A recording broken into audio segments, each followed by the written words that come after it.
What's up, everyone? Welcome back to the Success Playbook Live. I'm your host, Corey Hastings. I'll be coming to you live on Tuesday nights directly on this channel from 7 to 8 p.m. Eastern.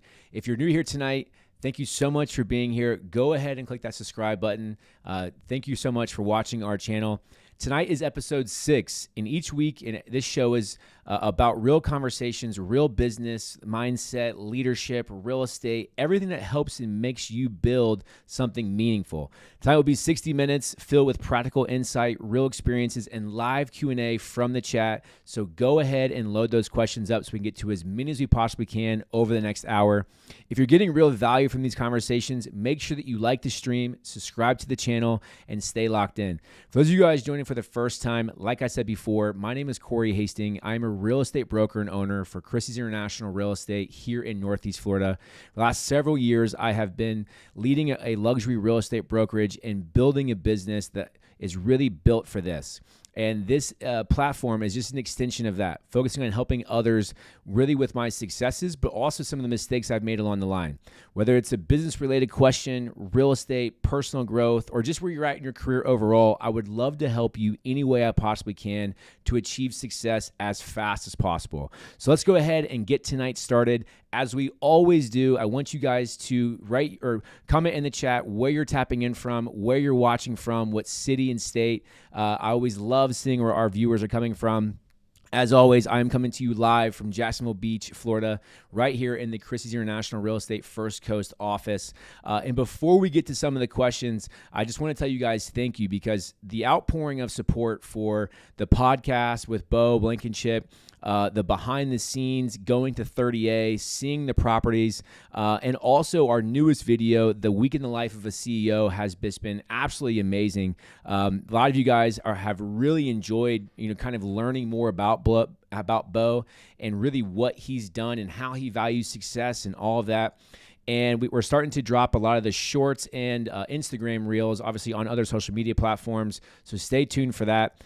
We do have the behind the scenes of going to Nashville. What's it like to be a country artist? Walking Broadway with my brother Scotty Hastings. Walking through the Opry with him. Tours of his sound studio and all of that. We do have that probably coming middle next week, I would say. I just saw the final or the first edit of it today, and it's going to be awesome. I think you guys are really going to enjoy that. And then the following week, more than likely, we will probably drop his podcast, depending on where we're going to be at in the month from there. Thank you guys so much for tuning in from Cincinnati, Ohio, from Fernandina Beach, obviously Pittsburgh, our Cincinnati friends, obviously here in Jacksonville. But let's go ahead and get started on some questions. We do have several that have came in from email or from comments on Instagram or YouTube and all of that. So I really appreciate the outpouring of support. It's been awesome, really growing this platform with you guys. I will say we are going to be here next Tuesday, but the following Tuesday is going to be March 2nd, I believe it is, and we are going to be skipping that week. So I'll make sure that everybody has the schedule. I'll make sure you guys know it's going to be here to continue. But first question of the night, what is the biggest obstacle you faced early in your career, and how did you overcome it? Well, I think for me, the biggest obstacle I faced is I moved to a city of Jacksonville where I didn't know a single person in the entire city. And I moved here following a dream of the NFL, thinking that I was going to come down here for a few weeks and then probably go back to Cincinnati or whatever else. I know I've told that story before on this platform, where whenever I came down here after I got cut from the NFL, my agent was like, hey, let's get you out of this bad weather of Ohio. I have a trainer down in Jacksonville. So I came down here thinking I'd be here for 2 weeks. Started working out with the Jags, Titans, Dolphins, a bunch of other teams. And next thing you know, I've lived in Jacksonville 13 or 14 years now. So I would say for me, the biggest obstacle I faced was, 23 in a new city where I knew nobody and really no clear direction on what I wanted to do as my career, because here I am, since I was 8 years old, my entire focus of my entire life has been, I want to go NFL. I want to do NFL. And then you're told you're not good enough anymore, essentially. It's very humbling, and that is a big obstacle. But what I did is I surrounded myself with very smart people. I obviously got into an industry like real estate that's very untapped when it comes into commissions and those type of things. And I just never let anybody ever outwork me. I think that's one of the biggest things that I have always been good at is just work ethic. And obviously I got lucky along the way with meeting certain people and getting this opportunity and that opportunity, which we've talked about a lot. But I would say that's probably the biggest obstacle that I've ever faced really in my life when it comes to business. Great question though. Was there a time when you thought about quitting it at all, or what did you overcome that? No, there was never a time that I ever thought about quitting. For me, quitting has never been an option. My dad used to tell us all the time, my dad and my mom, that, they didn't raise quitters. So I think I would call them whenever I was upset or whatever else. Like, I remember a very vivid story, and I think my mom is on the chat and she can see it. Whenever I went to college, when I went to Ohio University my first year, I was 17 because I graduated high school early, all this. And I really, the first couple of days of summer camp, I was horrible, because you got to remember, in high school, you go from being top dog, then you go to college, and you're really up against 22, 23-year-olds who have been there forever, been in college weight rooms, and just it's very overwhelming, right? So, of course, I'm going to be bad. And I remember calling my mom from the stairwell 3 days in, crying and just being like, Mom, I do not belong here. I'm not good. I can't do this. I need to come home, all of this. And, she just naturally said, listen, shake this off. You're going to be fine. Believe in yourself, pretty much suck it up in a way. So that was a time that I thought about quitting. Obviously, I never would have because obviously I loved football. But for me, I think how I overcame that was just by work, right? You have to get into the weight room in that position, all these other things to get weight, all this other stuff. And so I think if you're at a position in your life where you're thinking about quitting something or you're up against all of these obstacles and it feels like nothing's going right, number one, I would look in the mirror and I would say, what are you doing every single day that it's allowing you to be successful? Because 90% of the time, I would say, maybe 85 to 90% of the time, it's probably going to start with you, right? Are you truly putting in the work ethic? Are you truly putting in what needs to happen? Are you truly following those goals, those systems that you have in place? And if you're saying yes, yes, yes to all those things, then maybe it's an outside source. Maybe it's a bad boss that doesn't believe in you. Maybe it's a bad position that just doesn't have any room to grow or whatever else. And I think that goes into an entirely different realm of what are you doing there and how quickly can you pivot out of it, which I know we're going to get to tonight. We've talked about quick pivoting on this channel quite a bit. So I do appreciate that question. What's your approach for risk taking? I think for risk taking, it just depends on what it is, right? I mean, it's everything worth having is a little bit risky, right? Now, some of them are controlled risk, some of them are calculated risk, or some of them are just hey, I want this, therefore I'm going to go get it, right? So I think it really just depends on, you have to outline what risk are you involving. Is it a financial risk? Is it opportunity risk? Is it a time risk, right? Because maybe you're going to be so much of your time, there's only so much of you that you can give out. So I think it really just depends on what the return on that risk is going to be. I know a lot of people talk about return on investment, but I really believe in return on risk because yes, there's always going to be risk in something that you're wanting because obviously that's why it's risky, right? But at the same time, what is the return on it? What is the financial return? What is the lifestyle return? Whatever else. And so I would strongly urge you that if you're up against a risk or if you're thinking about a risk, think about what the return, if that goes great, but also what happens if it doesn't go as great, in the middle, but then also what if it goes horribly wrong? Are you risking everything to get there or what are you really risking, right? Great question though. Great question. What's the next big milestone you're aiming for? So I think for us professionally as a brokerage, obviously we want to get to $1 billion, right? That's our biggest thing in an annual number. We had a great January. The actual Jacksonville Business Journal just had a big spread on us today because we did an interview with them last week highlighting kind of the record-breaking January that we had. And to give you guys an idea, we did $67 million as a brokerage in the month of January, which some may seem that's a lot, some may say that's a little. I don't know where you're at. But at the same time, in comparison, January of 2025, our brokerage only did $37 million in sales. So we're up $30 million in a single month starting this year. Now, obviously, it could have been a tail end from 2025 because December was strong or whatever it could have been. Now, we obviously have to maintain that through the next 11 months. How does February work? So on and so forth. But our big milestone that we want to have is really two things. Obviously, we have the sales number of $1 billion, right? But then we also want to open in St. Augustine. That's really, really important for us to get that done this year. I know our advisors are really looking forward to that. So everything has to make sense. So that's a perfect segue into that risk-taking question because us opening another office, that'll give us 6 total. that is a big risk, right? So we have to analyze that of risk of return, return on investment, all of those things to make sure that it makes sense for us to do it at the right time. Great question, though. What's a risk you haven't taken but you think about often? I would say for me, it's just a matter of like the timing of the office, to be honest with you, like the timing of growth. Everybody wants more locations. Everybody, like the old school way of doing real estate was how you bought market share was I'm going to have as many locations as possible and as many agents as possible. I don't care if they produce. I don't care if they have 100 listings or 0 listings. All I want is people and billboards. That's all they used to want back in the day. Obviously, since COVID especially, real estate has changed dramatically. And, everybody has a lot of the information in the palm of their hand on a mobile device or a tablet or whatever else.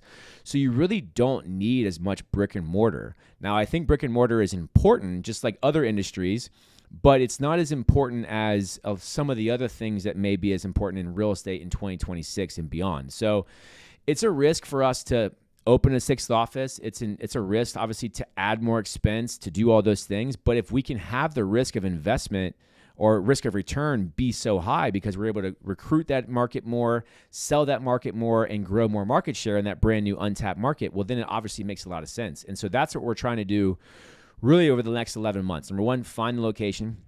Number 2, do the numbers. Does it make sense? How many people do we need to recruit of new business to be able to pay for this? Because you don't want to rob Peter to pay Paul, take a person out of your one office to the other. We talked about that last week. So I think that's really important. But that's one of the risks that it's not that I haven't taken it. It's just we'll see what happens and everything has to make sense from there, which is really important. But great question, though. I think let's keep going here. What's a common rule about success you once lived by and now see as wrong?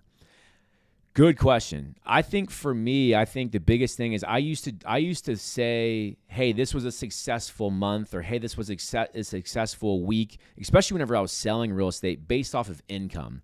If I put 2 properties under contract, or if I landed a really big deal, or if I got a great listing that I knew was going to be sold fast and I made, a good amount of money that week, oh, that was successful, right? And even whenever we first opened the brokerage, I think, we would look at, how much is the brokerage making? How much can the brokerage grow? This, and that, where for me now, I don't really see money as a driver of success. Now, don't get me wrong. You have to obviously have money to operate in the business and do all those things. So I do think that money is still a form of success, but I don't really necessarily drive or measure success based off how much we're producing, because especially in the real estate industry, it's so up and down and 30, 60, 90-day cycles and this, and that. So you may have a great month, 1 month, bringing that money in. But if you're not doing all the successful little things that you have to do each and every day, well, then that next month is going to be dead, right? So I think where I measure success now, especially on the brokerage level, is what are we doing on a day-to-day basis to get us our short-term goals? What are we doing on a month-to-month basis to get us our medium goals? And what are we doing on a larger scale to get us that's going to launch into our long-term goals? So I think for me, it's just changing the whole entire mindset of that, money's not really the driver of success for us, right? And I would encourage you that if you're in sales, or if you're in a leadership position at a sales company or a service company or whatever else, I would start to look at that. Like, how do you measure success on a month-to-month, week-to-week basis? Is it product coming in or going out? Is it, new invoices you're producing or new business?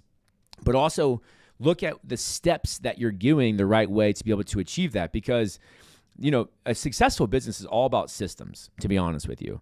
Because we've talked about this at length here, where I think the number one thing that entrepreneurs go wrong is they try to do everything at one time. They're the marketing, they're the sales, they're the owner, they're the CFO, they're the cleaning person. They're all these things, right? But at the same time, that is all important, but you have to have systems in place for you to be able to scale, systems in place for you to bring other employees in.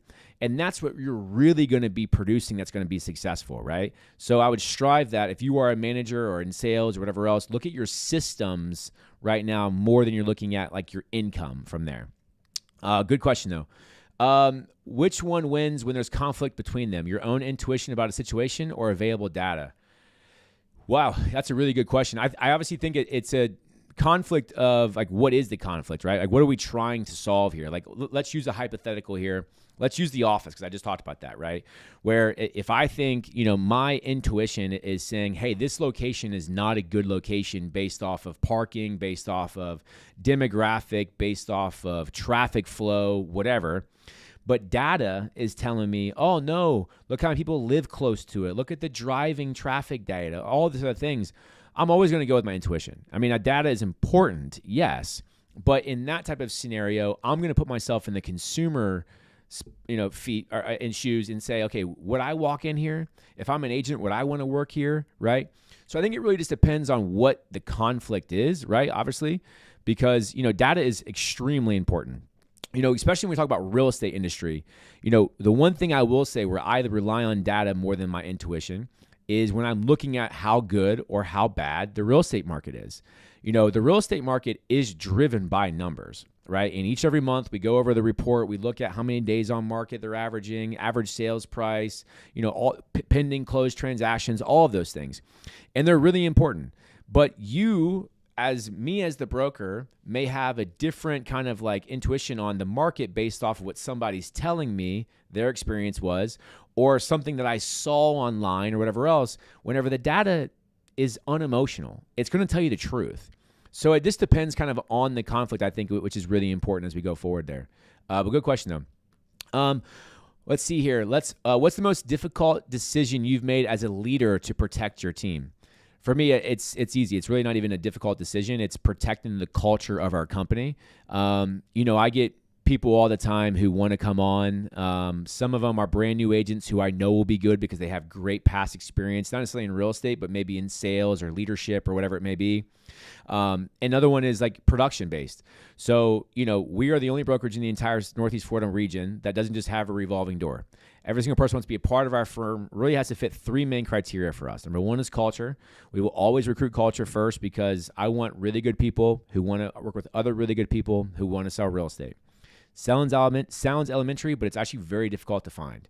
And on top of that, you also have to sell $3 million or more per year to be a part of our firm, which once again may not seem like that much, but out of 12,000 real estate agents here in Northeast Florida, there's actually less than 1,000 agents who do more than $3 million or more per year, which is kind of terrifying in a way. So we want to combine culture with production, right? And so we never, ever, ever have deviated off of that. And so is it a difficult decision? Not for me, but if you read broker handbooks, right, or how to run a brokerage for dummies, they're going to tell you, bring everybody. You need bodies. And I remember whenever we first opened this company, I built this criteria and culture first and non-revolving door and production this. Everybody told me, Corey, that's never going to work. You're never going to scale. You're never going to grow. You're never going to do this. But I knew that if we created such a great culture where it actually attracted top talent, then the recruiting would be easy because they would recruit for me, essentially. And that's what happened. That's and that's still what happens. I would say probably 90% of all of our recruiting is all organic. This person did a deal with this person. They ask about our company. Therefore, hey, let me introduce you to Corey, blah, blah, blah, blah. And our agents also take extreme pride with who they work for and who they work with because it's not just for everybody. So if you are somebody who's looking at launching a brand or a company, or you're a manager and you're recruiting or whatever, 1,000% recruit culture first. Recruit culture first. I cannot tell you that enough. That is not a difficult decision, but some people overlook culture for production, right? Keep that in mind as you go forward.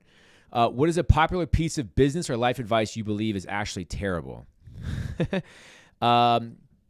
I don't know about terrible, but I think for me, I think the business life advice that I think I have a struggle when some people talk about it is having work-life balance.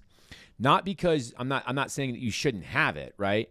I think it truly, if you're really, depending on what you do for work, right, it truly doesn't exist. I think you have to put limits on your schedule and you have to put limits on your calendar so that you can schedule to have a life, go on vacations, get off work, all of those things. But if you're truly, like me, for example, my phone rings almost 24/7, right? But that's also what I signed up for. That's the life and business I have. And depending on who you are and where you're at and if you work a 9-to-5 job or a corporate job, it's obviously a lot easier to have that work-life balance. But if you're an entrepreneur, or if you're in sales, or if you're in commission, or you're in all those things, you got to work when people are available. Usually means nights, weekends, and mornings, right? And some holidays. So you have to be available for that. So I don't always believe that you have to have these strict work-life balance things. I think work is personal for me because I want to work with people who I like. But at the same time, I think it goes to a bigger point where it's scheduling and time blocking has to become so imperative to you so that you protect the time that you want to have. I talk about all the time inside of our company that, my schedule, I color code it in 3 ways.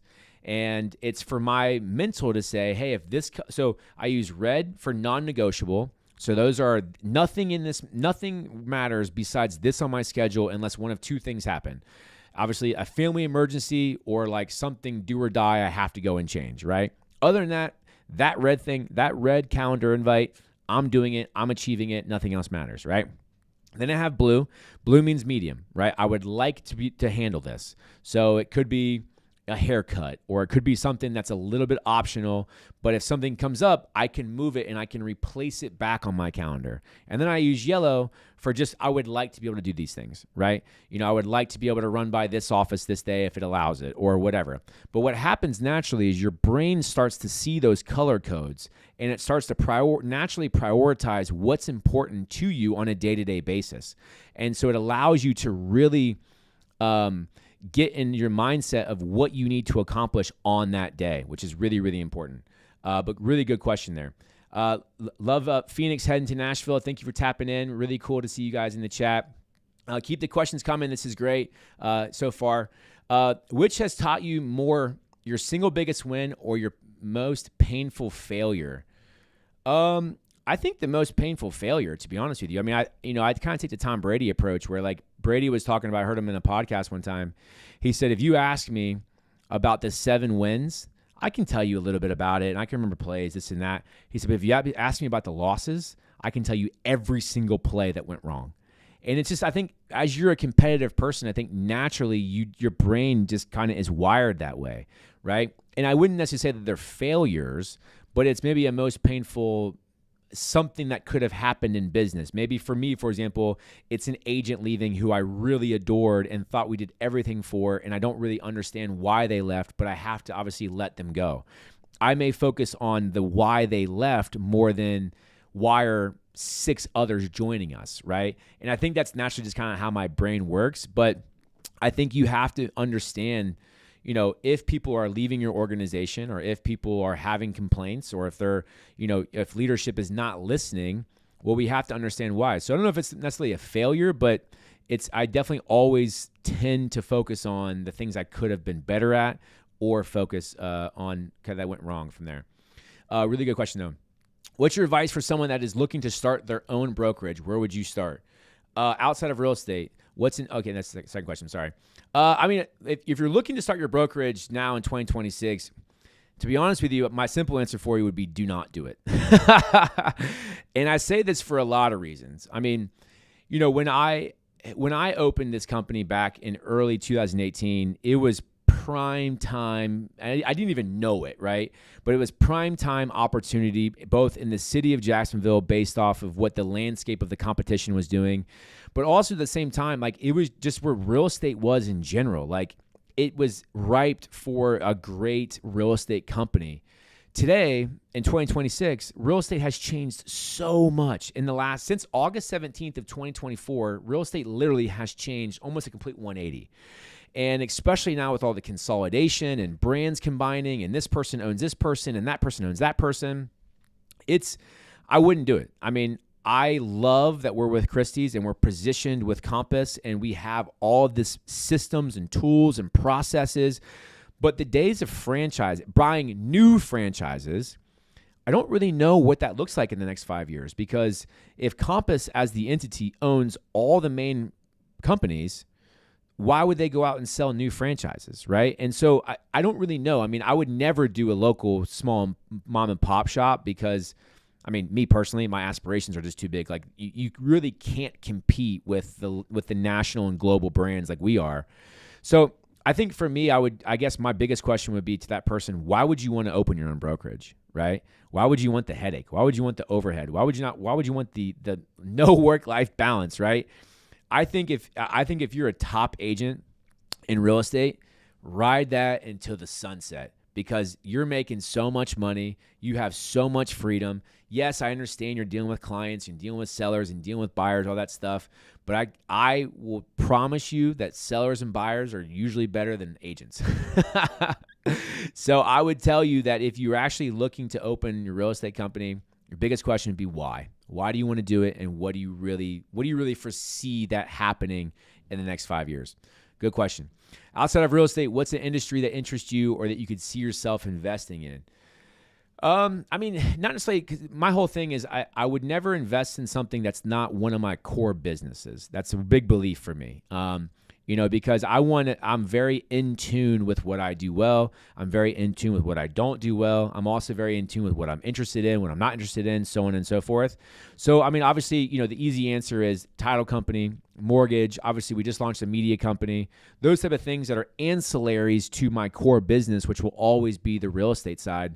I think where entrepreneurs go wrong, and I know we've talked about this on this channel before, where entrepreneurs go wrong is they get all these business ideas thrown to them, and next thing you know, they're in AI. Next thing you know, they're in landscaping. Next thing you know, they're in refrigerator software. Next thing you know, they're in this. It's like, well, what are you doing, and where are you actually putting your time?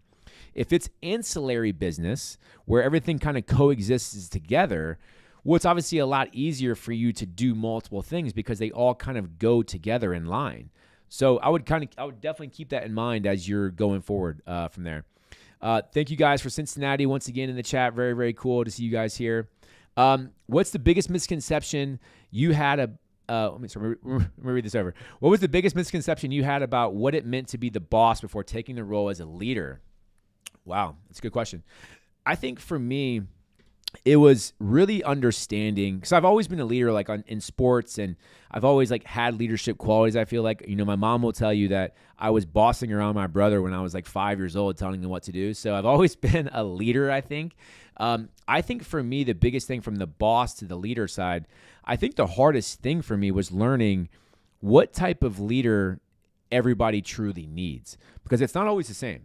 You guys hear me say all the time that a great leader can walk into a room with 10 different people and motivate them 10 different ways, because you have to understand what their tics are. You have to understand how to answer their, in sometime ways, combativeness, but also they're looking to you to solve a problem. I think the one thing that I am really, really good at in my job is I am a fantastic problem solver. I typically usually always have solutions, or I can come up with things that make sense, or come up with the person who knows the answer that I don't know the answer to.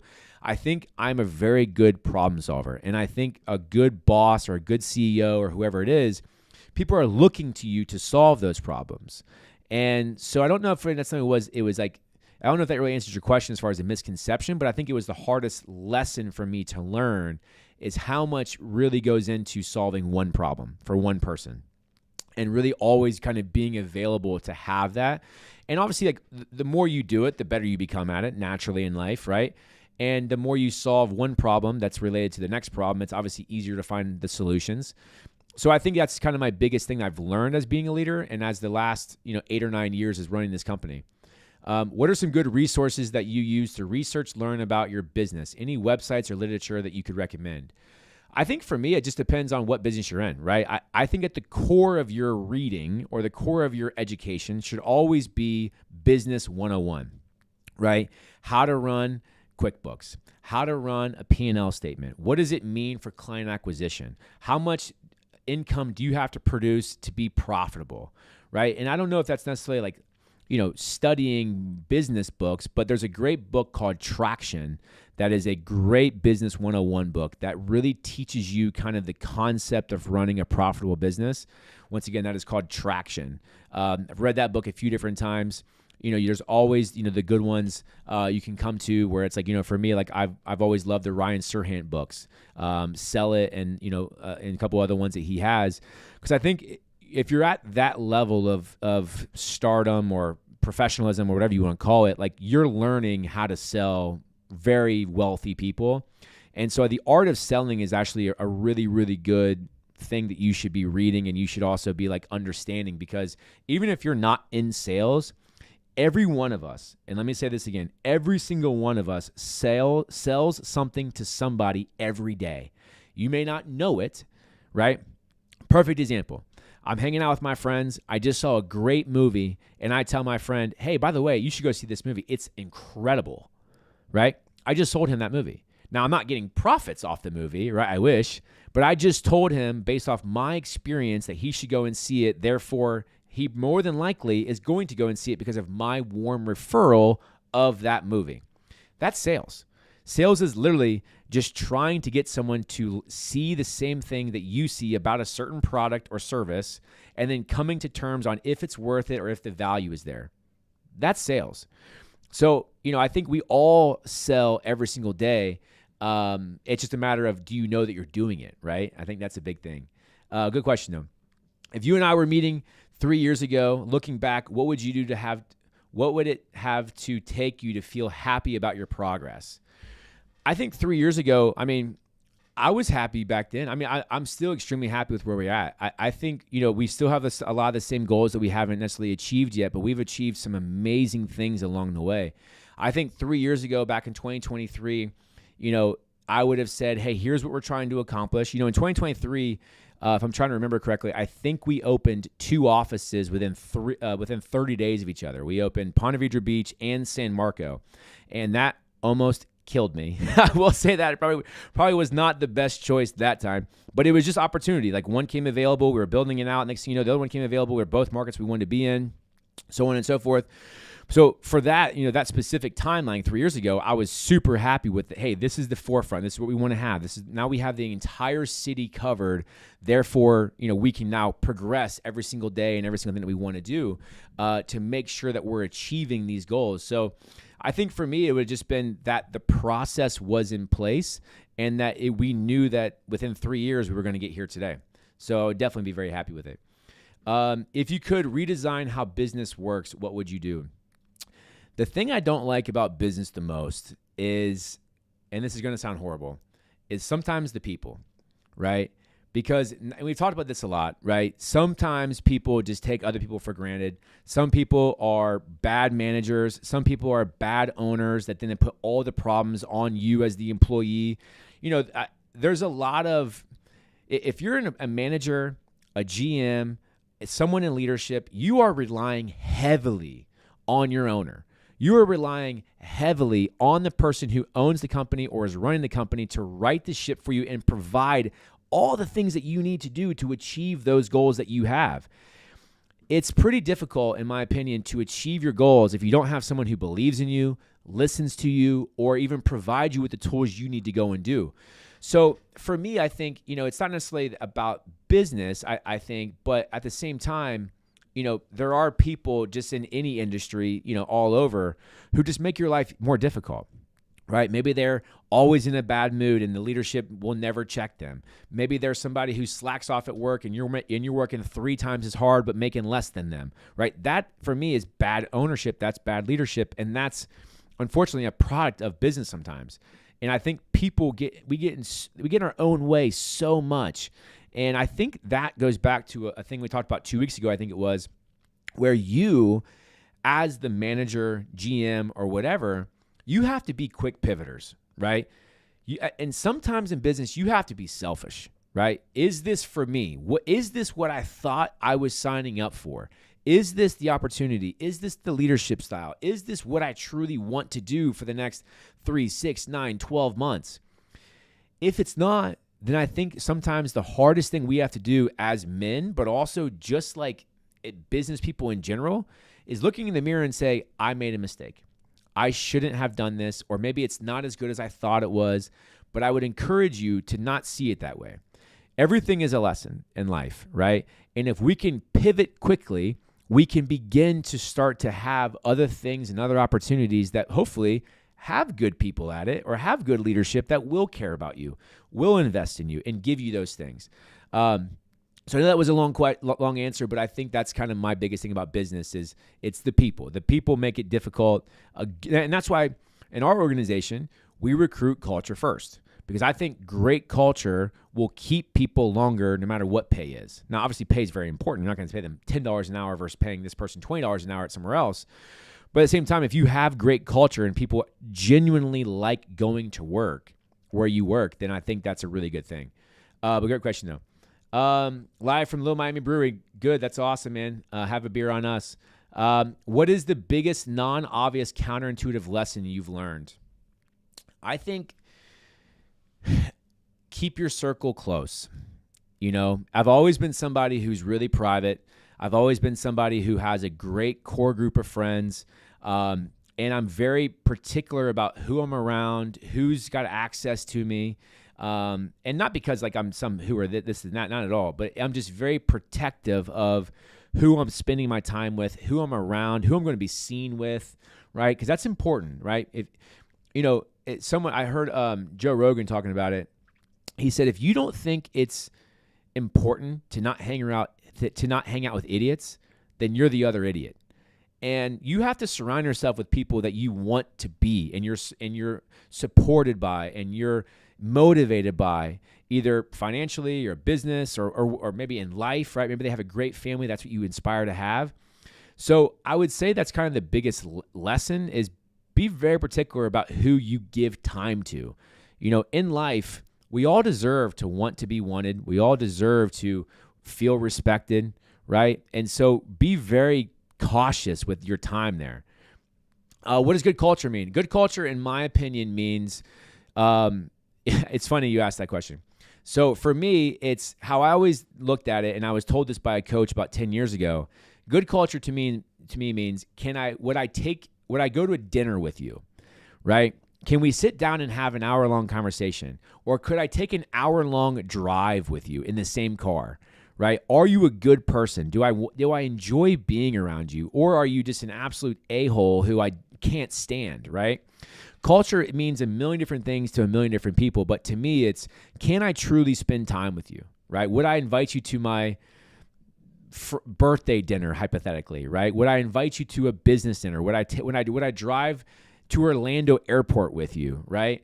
And do we have things in common to where we have some common ground here where you know I'm a good person, you're a good person, and here's how we can go forward. So for me, that's how I describe culture, but I think there's a million different aspects to it depending on what industry you're in, who you're asking the question to, and so on and so forth. How do you continue to scale with narrowing market saturation? By getting the top people. Very easy question. Top agents are, and let's use real estate, for example. Top agents are always going to be successful. They're always going to do well. And that's why if you really look at the top 5% of agents in really almost any marketplace, I bet you that they do over 90 to 95% of all transactions. And that's almost very similar in a lot of industries. If you insurance or, lawn sales or whatever your industry you're in, I guarantee you that those top people at those top firms and all of that, they've been doing it for years. So there's always going to be market saturation. There always is going to be. But if you can go out and you can get top talent, then you won't feel it as much.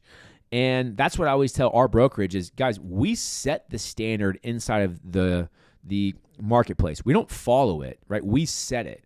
And yes, that's what we talked about numbers before. Like every single month, we look at what the Northeast Florida market is doing, yes, but I also am very clear on sharing what our brokerage is doing because I think that's almost as important. So if you are a GM or a manager or whatever, and you have a sales team below you, start to look at what your team is doing compared to your competition. Start looking at your team compared to the market or the industry that you're in, the industry averages, right?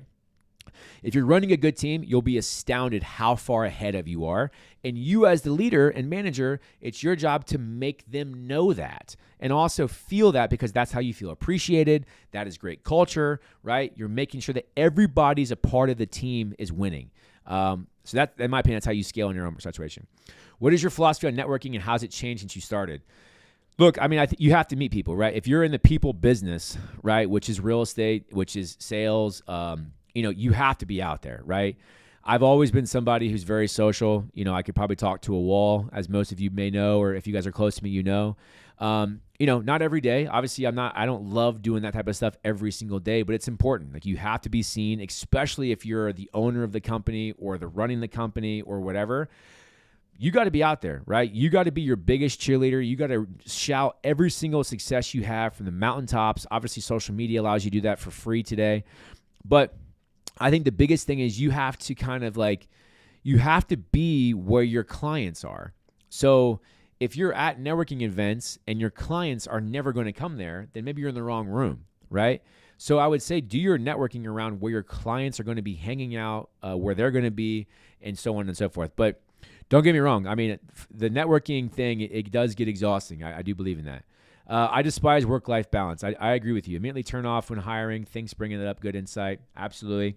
Would you consider coaching other brokers? Yeah, I would. And, that's part of, I think, my long-term goal. I would say the next 12 to 18 months is I would love to launch what we call the broker playbook, where it is, other brokers around the country can hire me, and maybe they're looking to scale from, let's say 100 million to 300 million, or 300 million to 500 million, or whatever that scaling ability is. They would hire me and my team, and we would come in, we would do a whole diagnostic of their brokerage on splits, competition, all of these things. And then we'd be able to really give them a playbook to follow over the next 4 to 5 to 6 months, and so we'll see. I mean, we've already looked into it. I've already kind of started talking to people about it. Some of you guys who are close to me probably have heard me mention it.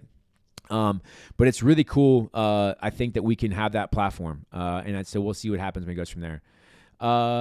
Good. Taxes are the worst. Yes. Taxes are the worst. I will say, but then I will say this, the more successful you become and the more circles that you are in, you will quickly learn that rich people do not pay taxes. There's a lot of things you can do. And I will promise you that if you are in the right rooms, there's a lot of depreciation. There's a lot of investment in equipment. There's a lot of things you can do to offset that. And I have been very blessed to be in some of those rooms that I do not belong in. That has helped in years past, which has been fantastic. There's always things that need your attention in life and balance. Absolutely. What is your approach for time management? My approach for time management is nothing is more important than the time. We only have so much time, right? Especially in a day. So that's why I've been very, very in tune. Because let me backtrack. I was always somebody that kind of every once in a while would wear my emotions on the sleeve. I'd have, a bad meeting. Therefore, it would affect me for the next hour and a half, and I'd be calling and bitching about it or this, and that. I've been really, really trying over the last, I would say 6 to 7 months to just let things go and not let it ruin any more time than it needs to, or not focus anything else, any more time on that one thing than it needs to. I think you have to own your calendar. We talk about that in my brokerage every single day. If you are just showing up at work with nothing on your calendar and you're this and that, or maybe you work from home and you're not scheduling your day like a 9 to 5, or scheduling your day with actual appointments or follow-up or cold calling or whatever, you're going to get so distracted on a day-to-day basis. You're not even going to be productive, right? And the worst thing you can do in business, in my opinion, is waste time, because you're not going to get it back. And guess what? Your competition is not wasting their time. They probably have systems and things that they're doing that allow them to make most of their time. We've talked about AI on this platform a bunch. There's so many things you can do with technology today, from scheduling to even having an AI bot to having someone who calls on your behalf. Like, time management is everything. Nothing drives me more crazy than people who are just lazy and not proactive. So don't be that. That's never a good thing. You will not get far in business if you are lazy. I promise you that. How do you stay present enough to fully celebrate your wins instead of immediately focusing on what's next? Man, that is a great question. If my mom was on here right now, she would tell you that this is something I constantly struggle with. So it's a blessing and a curse. I really believe that. In my opinion, my competitive nature and my competitive fire is so driven that, yes, I have goals. Yes, I have aspirations. Yes, I have all these things, but I have always struggled with kind of stopping to smell the roses. And I will say, after my dad passed, I've been really, really trying to find and fine tune that, where it's not always about the end result. It's more about the process of getting to that result. Because, I heard somebody talk to me a while ago, and they said, Corey, you work so hard to achieve this goal. But if you don't enjoy the process of getting there, then you're never going to actually truly enjoy the result. And so one of the things I've been really focused on probably the last year is enjoying the process and the result, right? And if you can do that on a day-to-day basis, and that's where systems come in place, that's where obviously accountability groups, all those things. But it's something that I have to work on a day-to-day basis and in a week-to-week basis, to be honest, because I will get caught up with, what are we doing next? Okay, yes, we got that, but what are we doing now, right? Where are we going next? Where are we doing this, right? And it's not healthy. You can be competitive. You can do all those things. You can have all that Mamba mentality and everybody always talks about, but you can still really enjoy the process. You can really enjoy the step-by-steps it's taking it, the day in and day out, just the grind, right? When I was playing football, people always ask me, do you miss playing football? And the simple answer is yes, I do. But what I actually miss the most are the practices and the after time in the locker room and the hard summer days in the weight room, because I miss the process of building what we wanted to accomplish together. That's what I miss. The games are just the cherry on top of the sundae, right? Those are the things that make it fun. But it's the same thing in business. So it's a really, really good question. I like that question a lot. One of the things I want to get to, I know we had some write-ins today. It says, how do you stay disciplined on days when you're not motivated at all? That's from our friend Jerome off of YouTube. I think for me, discipline on days you're not motivated, I think that goes back to systems, right? What are we doing on a day-to-day basis? Are you owning your calendar? Not every day is going to be, roses and rainbows, right? You're not going to always love your job. You're not going to always be motivated. But what are you doing on a day-to-day basis to achieve those short-term goals and medium goals? Because you're not going to achieve the long-term goals in a day. So I think it just goes back to your entire mindset as you go forward from there, which is really, really important. I heard before, don't focus on the end goal or result. Focus on the person you became while working towards that goal result. I love that. That's really good, because that is everything. I actually was reading this book about this, and because I was really struggling with that, to be honest with you. Like, people who are close to me know that I really struggle with stopping and saying, hey, this was great, this was whatever. And, it said that if you become miserable achieving your goals, then it's not the goal for you, right? And I took that, and it took me 3 months to really look at that and say, what am I miserable about? I have a great life, a great business, a great this, a great that, I have great friends. Why is this one thing, or maybe not achieving this one thing, making me quote unquote miserable? That, how does that even happen? And I think perspective is huge, because we're not all going to be perfect. We're not all going to achieve every goal we have. We're not always going to be great at something. But the perspective of, what's your life like? What's your family like? What's your friends like? You guys have heard me say a lot, real problems are, where's your next meal coming from? Real problems are, where are you staying tonight? I hope that anybody on the chat right now, I hope you never have those problems, because those are real problems. Not achieving a sales goal is not a real problem, okay? Let's change perspective on this, and let's change our mindset. Yes, we can be upset, but I think the whole mindset is really turning from being upset or whatever to turning it into, why didn't you achieve it? Stop focusing on the result, but focus on the why process didn't work. Is it because you didn't have processes? You didn't have a database? You didn't have these things that actually get you there? Or is it because bad luck, right? Maybe you had 4 or 5 deals out there, and next thing you know, they cancel because this reason, that reason, whatever. Look, life is hard, and life isn't fair, and sales is hard, and sales aren't fair, right? Everybody in this chat right now, if you guys are in sales, I guarantee you at some point in time in your career, you have had something that said, this guy screwed me, this girl did this, da-da-da-da-da. It's always going to happen, right? But the perspective of, yes, we didn't achieve it, and no, I'm not going to let it ruin my day, or no, I'm not going to let it ruin my week, is more powerful. And it's a mindset change. And, I actually just, it's funny we talk about this. I actually just had this about last week. Very, very hard week, going through a lot, ups and downs at brokerage, agent left, blah, blah, blah. And this one day, I had about 4 things go wrong, like just really just annoying, this person did it. And I was texting close friends, and I would say, every time I would tell them something that happened, I would send in all caps, but nothing's going to bring me down. Nothing's going to bring me down, because it's a mindset change that I don't care what happens to me. I don't care what I don't accomplish. I'm going to learn from it. I'm going to react on it, and then I'm going to let it go, because you can't change the result anyway.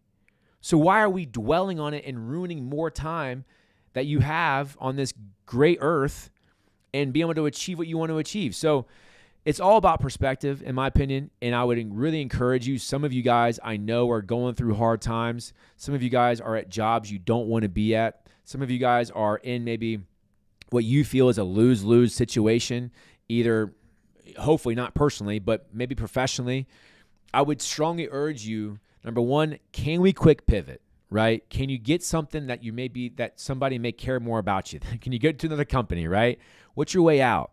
But also, I really strongly urge you, change your perspective on a day-to-day basis, because if you go into the office or to the sales center or start making calls or whatever you're doing, and you're already negative and you're already down the dumps and you're already hating it, what do you think the customer is going to feel, right? What do you think the person on the other end of the phone is going to have? What do you think the person that you're trying to sell this product to is going to, you think they're going to catch good vibes from you? No. Perspective is everything. And I'm not saying that life is all hunky-dory and easy. It's not. Life is very difficult. And, life is also not fair, like we've said numerous times tonight. But the only thing, my dad used to tell me, there's 2 things that you can actually control. Do you show up on time, right? Most of the time, right? Can you show up on time? Obviously with traffic, whatever else, but can you show up on time? And what is your attitude when you do show up? Those are the 2 things that everybody in this chat, we can control. And I think we have to keep in mind that, and it all goes back to to your mindset, your perspective on everything, your perspective on life. And I would strongly urge you that if you're somebody who's struggling with maybe being negative, having negative in your life or whatever, there's a lot of things you can do. Like, for me, I love working out in the gym has always been a huge stress reliever for me. It always brings me back to neutral. I've been going on a ton of grateful walks where I just, put on praise and worship music. I just start praying to God and thank you for this and thank you for that, because in that moment, I'm extremely grateful for whatever it could be going on in my life, right? Not saying it's, telling him that I'm not upset about this person, that whatever, but in that moment, I'm grateful. Nothing else is going to come in. And, I think those are the things we all have to work on. And I think those are the things that each and every day we hope we have to get better. So, I think that's really important as we go forward, and as in business, as you're in sales and all of this, because if you're in sales, you're going to be told no a lot more than you're told yes. So how are you going to handle those obstacles? How are you going to handle that rejection? And I would strongly urge you to really come up with something that you can come back to that says, I don't care how many no's I hear today, I am going to be positive, and my perspective on this is I am going to be good, mentally, physically, emotionally, everything. So I hope that answers your question. But I've loved tonight. Thank you guys so much for being here. We'll go ahead and wrap up. We'll be back next Tuesday from 7 to 8 p.m. directly on this channel. If you enjoyed this content tonight, go ahead and subscribe. Go ahead and like, and we will make sure that we get you guys back on next week. Thank you.